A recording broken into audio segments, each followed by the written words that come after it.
నీకోసం ఎదుగుతున్నా. వదిన అక్కడ పాట పాడుతుందన్నా. ఎక్కడ్రా? రవీంద్ర సారథిలో అన్నా. రవీంద్ర సారథిలోనా? థ్యాంక్స్ రా.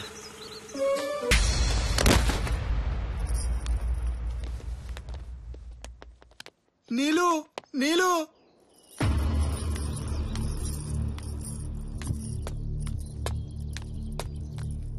నీలు నీలు ప్లీజ్ నీలు ఒక్కసారి ఆగండి ప్లీజ్. మీకెందుకు కోపం వచ్చిందో నాకు అర్థం కావడం లేదు. నేను చేసిన తప్పేంటి? మీ మీద రాళ్ళని పూలమాలగా మార్చడం నా తప్ప? మీ పరువు కోసం నా నృత్యాన్ని అరువుగా మీకు ఇవ్వడమే నేను చేసిన నేరమా? ప్లీజ్ ఎందుకు కొట్టారో చెప్పండి. నృత్యాన్ని నువ్వు ఒక అరువు అనుకుంటున్నావు చూడు, అదేరా మన దేశం కరువు. కరువు కరువు అసలు నృత్యం అంటే ఏంటో తెలుసా నీకు? నాట్యానికి మరో నిర్వచనమేరా నృత్యం అంటే. ముఖ్యంగా కూచిపూడి, భరతనాట్యం, భోజ్పురి, ఛత్తీస్గఢీ లాంటి నృత్య కళలే మన భారతీయుల సొత్తు. ఈ దేశంలో ఆకలేస్తే అమ్మా అనాలి, కానీ ఆ దేశంలో ఆకలేస్తే బేరే నీకు అమ్మా అని అనాలి. ఒక భారతీయుడిగా పుట్టి ఈ భరతమాత విలువ నీకెప్పటికీ అర్థం కాదు. ఒక అరవింద్ స్వామి, ఒక సంతోష్ పండిత్, ఒక గౌతమ్ ఘోష్, ఒక ఓబుల్ రెడ్డి ఇలాంటి గొప్ప గొప్ప నృత్యకారులు పుట్టిన ఈ దేశంలో నువ్వు పుట్టడం మా దురదృష్టం. అదే నీ అదృష్టం. నీ తల్లి నిన్ను 9 నెలలు మోసింది, కానీ ఈ భూమి తల్లి నిన్ను 60 ఏళ్లు మోస్తుంది. 9 నెలలు మోసిన తల్లికి తల కొరివి పెట్టి రుణం తీర్చుకుంటే ఈ భూమికి ఏ స్థాయిలో కొరివి పెట్టాలో ఆలోచించుకో. ఇంకేం చెప్పకు, కుదిరితే కనపడకు, వీలైతే వినపడకు, మొత్తానికి మాట్లాడకు.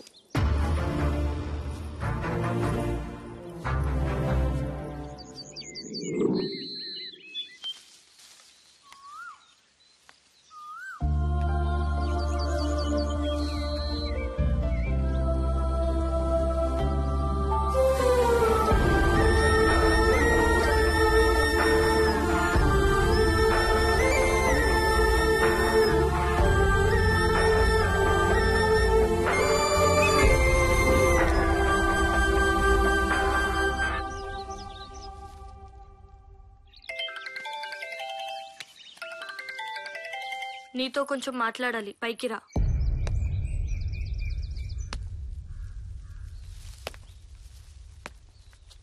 ఎందుకు సంపూర్ణ ఇలా వేధిస్తున్నావు?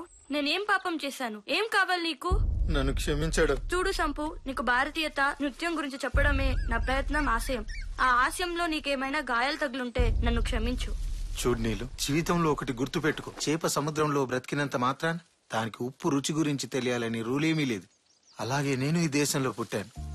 9 నెలలు మోసిన నా తల్లి మొహమే నాకు తెలియనప్పుడు ఇన్నాళ్ళుగా మోస్తున్న భరతమాత మొహం, ఆమె గొప్పతనం నాకెలా తెలుస్తుంది? నీకు తల్లి లేదా?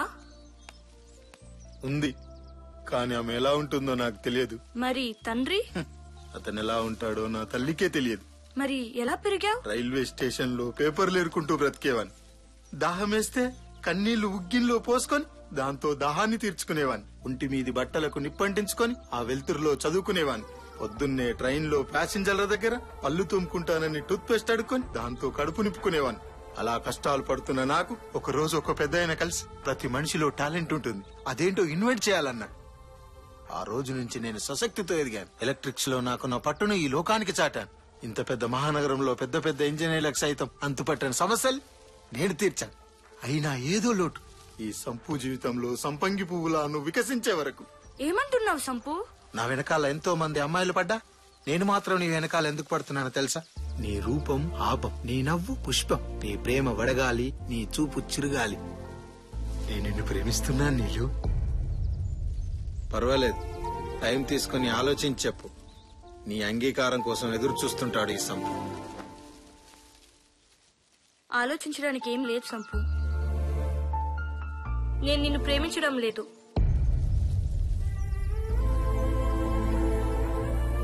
అవును సంపు, నేను నిన్ను ప్రేమించడం లేదు. ఎందుకు ప్రేమించాలి? ఎస్, నువ్వు అందగాడివే. నేను ఏ అమ్మాయినా ఇష్టపడాల్సిందే. నీ రూపం గుర్తొచ్చిన ప్రతిసారి నాలో తెలియని రసస్పందన కలుగుతుంది. అందం, టాలెంట్ ఇవే నా ప్రేమకు కావాల్సిన అర్హతలు. నీ తల్లిదండ్రులెవరో నీకు తెలీదు, నీ ఊరేదో నీకు తెలీదు, నీ కులం, గోత్రం ఇవేమి నీకు తెలీదు. అసలు నీ గురించి ప్రపంచానికే తెలీదు. నాకు నీలా 6 అడుగుల అందగాడు అక్కర్లేదు. అతని గురించి జనం పిచ్చెక్కిపోవాలి. అతను నా కోసం ఈ ప్రపంచంతో పోరాడాలి. నన్ను ప్రేమించడం అతని అదృష్టం అవ్వకూడదు. అతన్ని ప్రేమించకపోవడం నా దురదృష్టం అవ్వాలి. నన్ను ప్రేమించేవాడు 100% మగాడై ఉండాలి. 99.9% అయినా నాకు అక్కర్లేదు.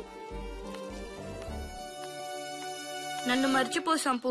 నీలో ఏమైనా ఆశలు రేపుంటే నన్ను క్షమించు.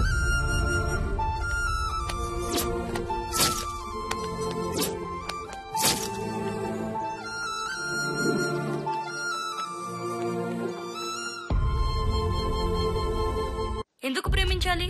అసలు ఈ గురించి ప్రపంచానికే తెలీదు. అతని గురించి జనం పిచ్చెక్కిపోవాలి. అతను నా కోసం ఈ ప్రపంచంతో పోరాడాలి. కళ్ళు కనపడడం లేదురా? ఎక్కడ చూసుకుని వస్తున్నావురా? ఈ ఫోన్ విలువ తెలుసారా? 40,000 పెట్టుకుని 4 రోజులు కాలే.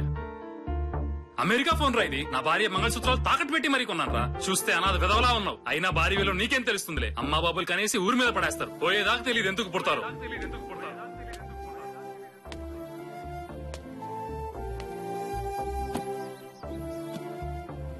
ఇంతేరా, ఇంతే. ఈ దేశం ఇంతే, మన బ్రతుకులు ఇంతే. ఇక మన జీవితాలు మారవురా. మొన్న సి అన్నాడు, నిన్న C++ అన్నాడు, ఈ రోజు జావా అన్నాడు, రేపు బావా అంటాడు. కడుపు మండిపోతుందిరా. తెల్లవారితే కొత్త సాఫ్ట్వేర్ కనిపెట్టడం, అది నేర్చుకునేందుకు మన డబ్బంతా దోచేయడం. ఇప్పుడు మళ్ళీ కొత్త కంప్యూటర్ ఎక్కడి నుంచి కొనమంటావు? నాకు ఆత్మహత్య చేసుకోవాలనిపిస్తుందిరా. ఊరుకోండి అన్న, ఊరుకోండి. మన సాఫ్ట్వేర్ బతుకులు ఇంతే. ఇంజనీరింగ్ చదివేటప్పుడే ఆలోచించాల్సింది. ఎప్పుడో ఎవడో ఒకడు జనం కోసం పుడతాడు. వాడి కోసం జనం మాట్లాడుకుంటారు. ఆ మగాడి కోసం మనం ఎదురు చూడాలి. అప్పుడు కాని మన బతుకులు మారవన్నా.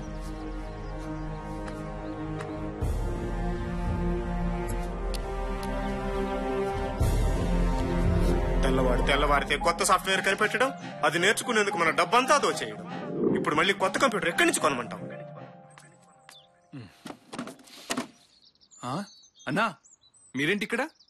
ఎరా శాస్త్రి, ఏంటిలా ఎలా ఉన్నావు? మీ దయ వల్ల బాగున్నానన్నా. చాచా, నా దయ ఏంట్రా, నీ కష్టార్జితం. భలే వాడివన్నా. టెక్నాలజీ రాబోతుందిరా అని చెప్పి టెస్టర్ పట్టుకుని నా చేతుల్ని టెస్టింగ్ టూల్స్ వైపు నడిపించావన్నా. ఇంటర్నెట్ కేఫ్ పెట్టుకుని కొద్దిగా సెటిల్ అయినన్నా. ఇంటర్నెట్ కేఫ్ అంటే చాయ్ సమోసా బిస్కెట్స్ అమ్ముతారు అన్నా. అది ఇంటర్నెట్ కేఫ్, చాయ్ సమోసా కేఫ్ కాదు. అంటే అక్కడ ఏం చేస్తారు? ప్రపంచం మొత్తం అక్కడే కూర్చొని చూడొచ్చు. ఇదిగో, ఇది లేటెస్ట్ మోడల్. ఈ మధ్యనే మార్కెట్ లోకి వచ్చింది. రాకెట్ కన్నా స్పీడ్ గా పనిచేస్తుంది. సినిమాలు, కరెంటు బిల్లులు అన్ని ఇందులో ఉన్నాయన్నా. అద్భుతం. కంప్యూటర్ అయితే ఇదేనా? అవునన్నా, ఇదే. ఎంత అవుతుంది? 70,000 అవుతుందన్నా. వాట్, 70,000? అవునన్నా. ఆ డబ్బుతో సెకండ్ హ్యాండ్ కార్ వస్తుంది కదరా. ఏం చేస్తామన్నా? అసలు ఏముంటుందిరా ఇందులో? ఇవే. ఏంటి, ఈ కెపాసిటర్ కండక్టర్లు పెట్టి 70,000 అమ్మేస్తున్నారా? దారుణమైన మోసం. అవునన్నా, అడిగే వాళ్లే లేరు. వీటిని తయారు చేయడానికి 2,000 కూడా కాదు, వేలకు వేలు దోచుకుంటున్నారు. మీరు ఎందుకు అడగట్లేదురా? ఏం అడుగుతావన్నా? ఎక్కడో తెల్లవాడు తయారు చేసి పంపిస్తున్నాడు, ఇక్కడ వాళ్ళు అమ్మేస్తున్నారు. ఏంటి తెల్లవాడా? భారతీయ కంపెనీలు ఏం తయారు చేయట్లేదా? లేదన్నా. ఎందుకు? అసలు ఈ ప్రశ్న ఎవరు వేసుకున్నట్టు లేదన్నా. మన వాళ్ళ దగ్గర టాలెంట్ ఉన్నా ఎందుకో తయారు చేయట్లేదన్నా. అన్నా, మీలాంటి జీనియస్ లో ఆలోచించాల్సిన టైం వచ్చిందన్నా. సరే అన్నా, నేను వెళ్ళొస్తా. మంచి.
ఒక్క నిమిషం. ఏం కావాలి? సంపు ఎక్కడున్నాడు? ఆ పేరు గుర్తుందా ఇంకా నీకు?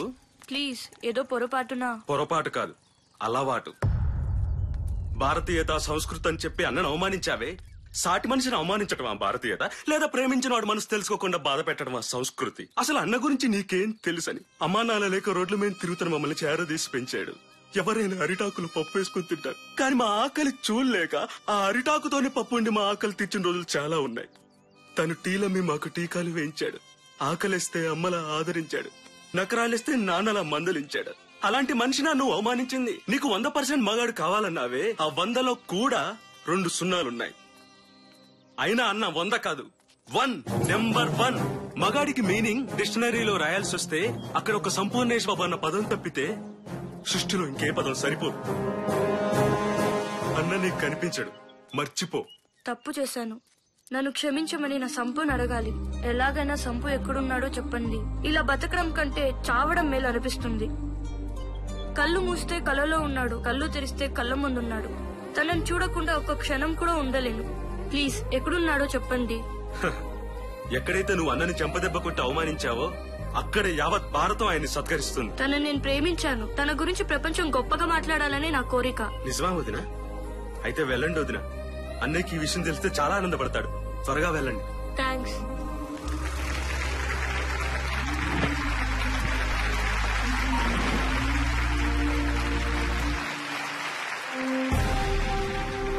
ఇప్పుడు కమిషనర్ గారు కంప్యూటర్ ని ఆవిష్కరిస్తారు.